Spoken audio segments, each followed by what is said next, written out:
bagian dari kita apa ya?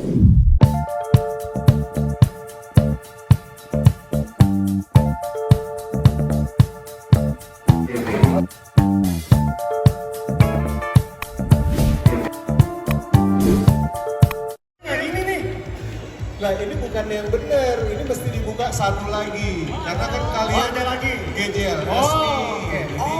Nggak mungkin lah yang poster sesuai kayak rapat gini. kita itu ya. Sesuai rapat terakhir, silakan dibuka.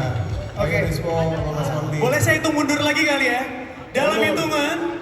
Beneran mundur dong Mas, kira satu. Oke. Dalam hitungan 3, 2, 1, there you go. Iya. Gak ada bedanya. Astagfirullahaladzim. Nah, ini baru benar nih. Benar ya, sesuai ya Mas ya. Thank you. Dari mana bedanya dari mana? Mas Paul, terima kasih. Astagfirullahaladzim. Ini dari pemain cewek, gimana komentar pemain cewek? Bedanya cuma tulisannya nggak blur ya? Seenggaknya ini informasinya ada lah gitu ya. GJL si buku ibu-ibu. Kalau tadi nggak ada informasi yang bisa diterima sih kalau ini. Oh, jadi tetap blur gini ya? Aduh, ini bisa laku apa enggak nih film? Aduh, kacau itu. Ya tapi sebenarnya kalaupun ada mukanya Mas, kalau mukanya kita bertiga sih tetap kayaknya sama mending ngeblur deh. Jadi orang masih ada kemungkinan, ini kayaknya Jeffrey Nicole nih, ini kayaknya Nicholas Saputra nih ada kayak gitu-gitu. Biar orang nebak ya. Iya, biar orang nebak. Mohon izin, Mas Regen, tapi itu nggak mungkin. Karena trio GJLS itu terkenal banget. Jadi orang udah tahu tanpa dikasih tahu itu siapa. Masa sih? Beneran ya? Oh itu sampai atas ya. Oke, mungkin sebelum kita lanjutin kita boleh foto bareng kali ya. Boleh, Silakan. ayo. Monggo teman-teman silakan agak sedikit merapat dan rekan media yang mau mengembalikan momen yang satu ini kami persilahkan. Saya akan bantu hitung sedikit di sebelah kanan ya. Media juga siap dalam hitungan 3, 2, 1.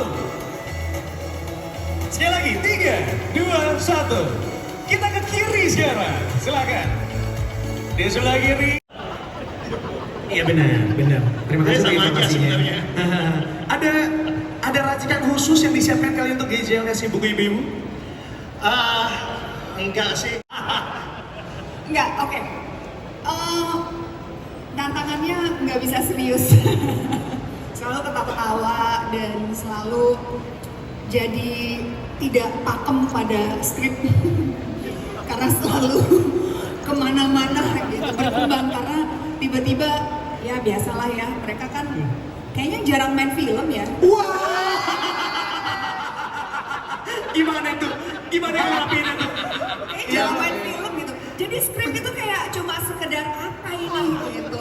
Nggak ngargain banget Mas Monty gitu sama terus gitu yang udah nulis capek-capek gitu. Nyampe di lokasi gitu, mana dialognya gitu. Kenapa kemana-mana gitu. Kenapa tiba-tiba ada ini ada itu gitu. Tantangannya itu. Jawab.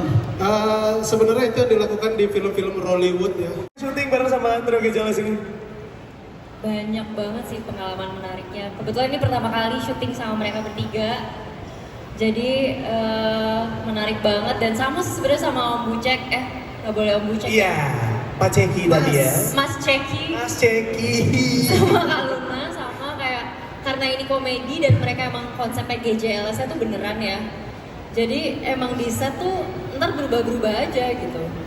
Benar. Tapi kayaknya kalau ada trailernya kamu ceria banget di sini ya. Kayaknya nggak habis-habis ketawanya ya. Iya sih, karena di luar set juga kita ketawa-tawa dan lebih ketawa-tawa yang di luar setnya. Oh, kebayang sih. Iya. Jadi kamu menikmati banget sepanjang syuting ya. Menikmati. Kemarin ada kecurigaan kita bukan syuting. Apa? Kita kumpul-kumpul aja. Betul. Emang cuma hangout aja. Ya, tiap hari di calling buat disiapin makan, apa datang, hangout. Nanti bahas gini-gini, tahu Nah, sekarang bisa aja. Sekarang kita coba tanya sama trio GJLS ya. Pertanyaan untuk kalian bertiga sama. Yang mau diklarifikasi dari semua pernyataan di sepanjang press call ini silahkan. Oke, Hirzi duluan. Silahkan Mas Hirzi.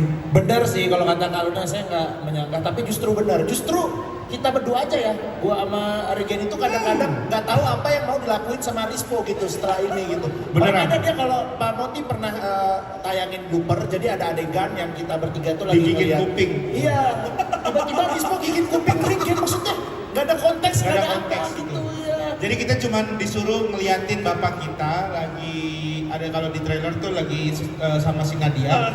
Terus kita ngeliatin disuruhnya tuh cuman kalian dempet aja. Jadi kayak seru kayak Karena lagi ngomong intens, bisik-bisik karena intens. Tapi dia improve si Rispo ini. Gue lagi ngeliatin lagi fokus tiba-tiba digigit kuping gue.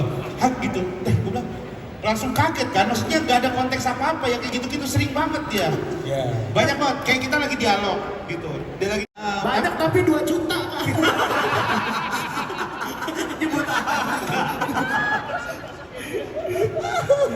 Oke, Mas Rispo, ada yang mau di-clarify?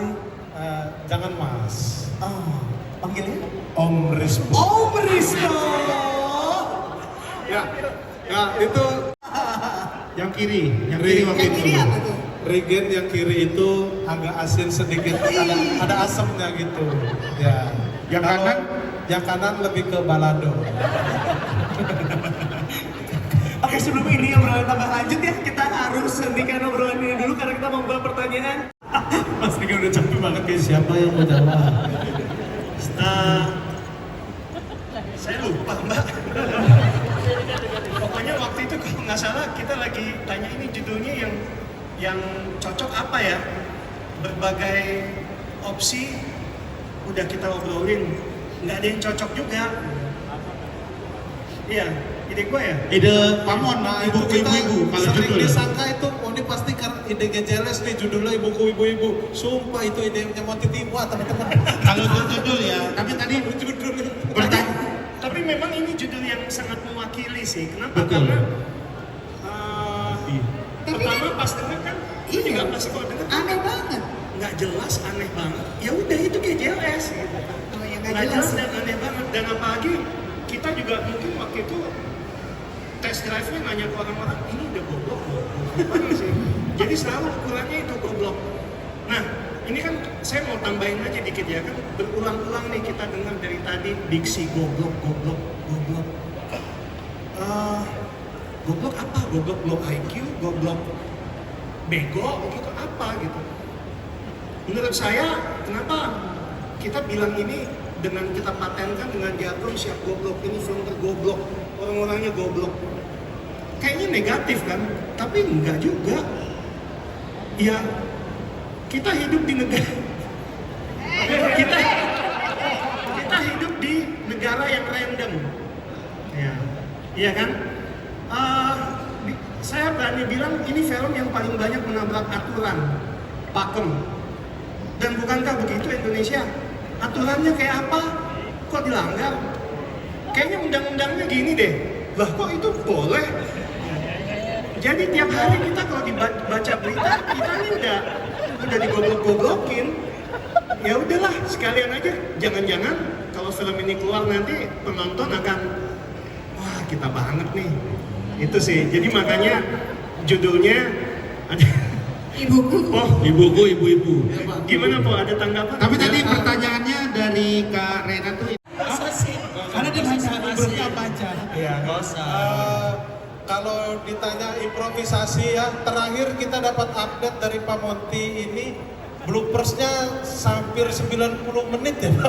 Satu Kalau film dikumpulin bloopers sampai ya kayak gitu karena kita improvisasi itu bagian dari kita senang ngerjain film ini gitu karena kita pengen coba kalau gini gimana kita ada ide coba gini siapa tahu ada yang lebih bagus dan Pak Monty tuh terbuka banget gitu jadi ayo udah mau ngapain GJLS gitu cuman kalau kita udah aneh kayaknya gini deh dikit gitu terus ya jadi gitu improvisasi banyak banget bukan cuma gua sebenarnya kadang ada Regen gitu, Hipsi juga ada improvnya. Ada improv gua sebenarnya yang disuruh mereka gitu. tapi dimarahin Pak Monty. Pernah satu gua dimarahin. Iya, ada satu adegan. Ada satu adegan. Di depan rumah gitu. Tapi tiba-tiba abis adegan ini lu tiba-tiba bilang ada tukang somai, Pak somai gitu. Terus dilakuin sama dia gitu. Terus dimarahin sama Pak Amon. Lu ngapain Po? Gitu kan sini ini harusnya lu sedih ya. Sini harusnya lu sedih. Bukan lu mau makan somai po. Lu harus mikirin scene berikutnya. Iya gitu. Jadi kadang-kadang juga ya kalau ditanya ada persiapannya, kadang kan kita udah bikin skripnya itu udah lucu gitu kan. Yang itu juga dibantu juga sama kreatif konsultannya Bang David Nurbianto juga ya, sama tim skripnya juga dari Pak Mon, Bang Reza sama Bang Ano, sama Pak Mon juga gitu. Dari skripnya udah lucu, terus pas mau adegan kan kadang-kadang ngeliat ini juga ya Pak ya, setnya bisa diapain atau misalnya orangnya bisa diapain. Nah itu kadang-kadang kita diskusi juga, oh kayak gini aja nih enaknya sama Pak Mon, kalau kayak gini gimana? Pak Mon juga ada ide apa, dari Bang David juga ada ide apa. Nah bahkan itu udah yang diobrolin, nah pas di set, nah itu bisa ada tambah-tambahan lagi gitu. Jadi banyak sekali kejutan-kejutan. Bahkan Rizpo ini kadang-kadang dia improv itu bukan untuk kebutuhan film Bang. Dia improv untuk menghibur kru, ya Pak ya. Sering banget dia. Buat off air. Buat off airnya. Nah udah, kru udah ketawa, oke. Gitu. Sering banget itu dia lakuin gitu. Masya Allah baik banget ya Mas Rizpo ya.